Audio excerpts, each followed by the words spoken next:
Hey everyone, welcome to week 3 of the COMM 2095.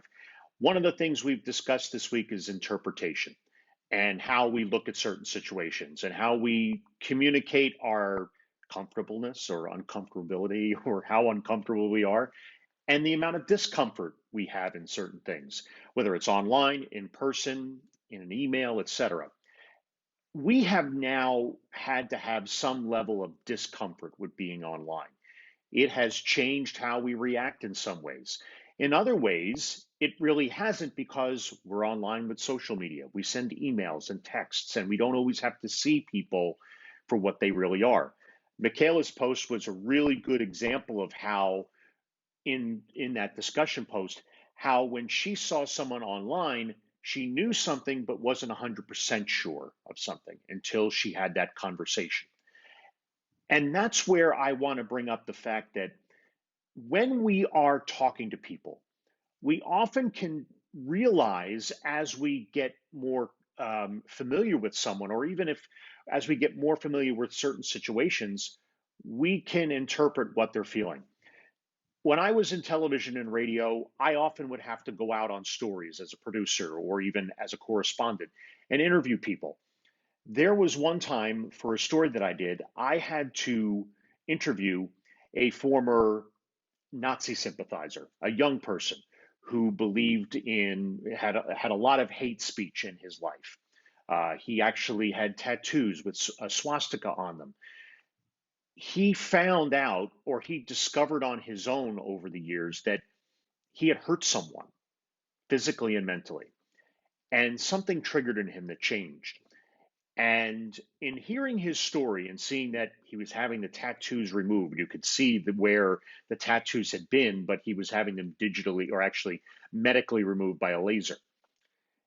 But my perception of this person was, how do you become a former Nazi sympathizer, someone that spoke so much hate?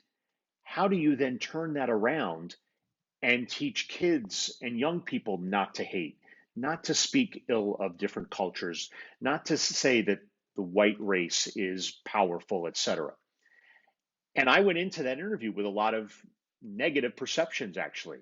I did my best to, try to talk to this person and say, I've got to put this out of my mind because as a journalist, I have to be unbiased. I have to make sure that I'm asking questions that are fair. And I asked him straightforward. I said, how are you able to rectify what you had done in the past by now teaching children here currently what you used to do, and how does that change everything?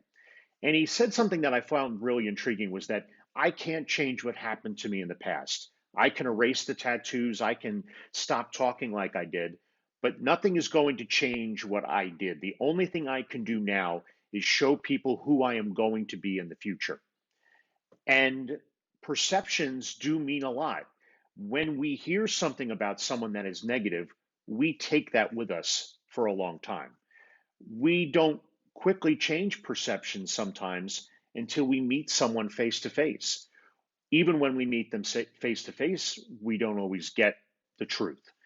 But I think it does show you that the more we talk to people and the more we communicate face to face, our perceptions can change and be softened in some ways.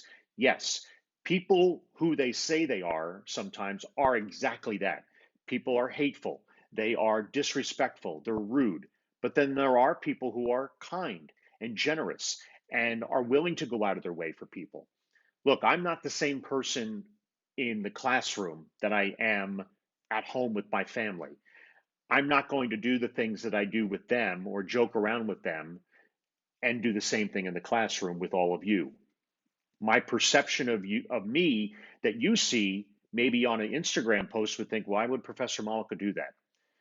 But who I am in the classroom is who I have to be. I'm not putting up a facade, but I am putting myself in a light of, I need to make sure that people understand that I'm here to teach, I'm here to help, but I'm also willing to be flexible. I'm not going to be the same person I am with my wife and my kids. Again, perceptions mean everything, but only if we actually take the time to listen, learn, and be open to change.